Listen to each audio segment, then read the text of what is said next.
Hi, I'm Santosh. Today we are going to solve the chapter 6 of R.D. Sarma's book, which is saying division of algebraic expression.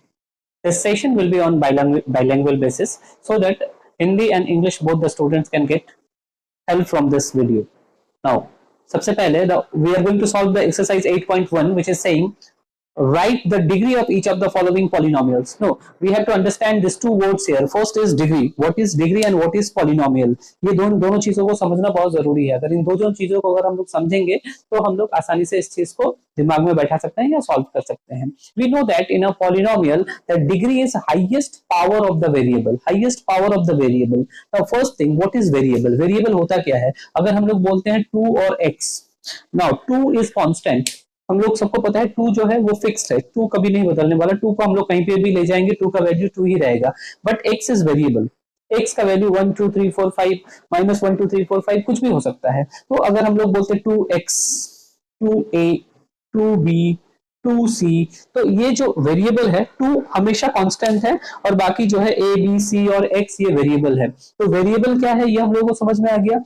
Next polynomial. Polynomial actually होता क्या है? What is polynomial? Polynomial is a mathematical expression consisting of variables. तो ये एक polynomial जो है expression है, mathematical expression जो जिसमें variables होता है, coefficient होता है. coefficient मतलब होता है गुणक, जो आपस में गुना. जैसे 2 और x, तो 2 into x हो सकता है यहाँ पे, ठीक है. 2 जो है मल्टीप्लाई है किसके साथ? x के साथ. यहाँ पे a जो है मल्टीप्लाई है किसके साथ? a.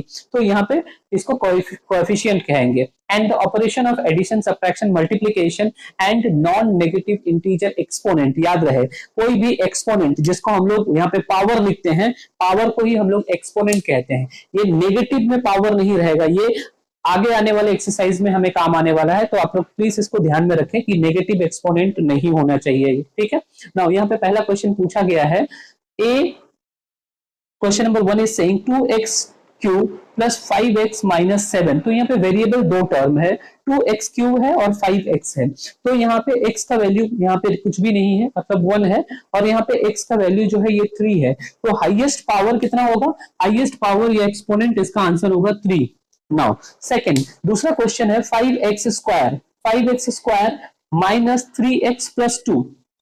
तो ये यहाँ पे जो पूछा गया है इस एक्सप्रेशन में इसका वैल्यू हम लोग यहाँ पे क्या देख पा रहे हैं? यहाँ पे हाईएस्ट x का जो पावर है ये 2 है, तो इसका आंसर जो है ये 2 होगा, ठीक है ना. इसके बाद है 2x plus x square minus 8.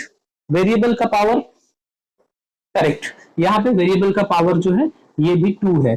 Now यहाँ पे question number 4 1/2 y to the power 7 minus 12 y to the power 6 48 y to the power 5 minus 10. Highest power यहाँ पे कितना है? y का पावर यहाँ पे हाईएस्ट है, चाहे वो न्यूमरेटर हो या डिनोमिनेटर हो. तो यहाँ पे हाईएस्ट पावर जो है ये 7 है. Right answer is 7.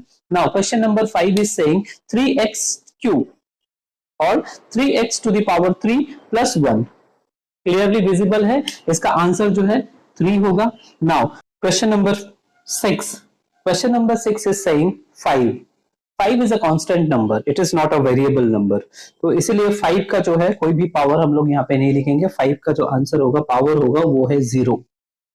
Last question, question number 7, it is saying 2x cube plus 12x square y square minus y square minus 10y square plus 20. यहाँ पे क्या होगा? आपके दिमाग में ये आ रहा होगा कि हाईएस्ट पावर तो यहाँ पे 3 है. नहीं, 3 इज द इनकरेक्ट आंसर. अगर हम लोग 3 लिखते हैं तो इट विल बी रॉन्ग. हम लोग यहाँ पे पावर जो है सम ऑफ या जो गुणक है, कोएफिशिएंट है, जैसे x square plus y square. यहाँ पे x टू द पावर 2 है, y टू द पावर 2 है, तो इसका जो करेक्ट आंसर है ये है 4 इज द राइट आंसर, ठीक है.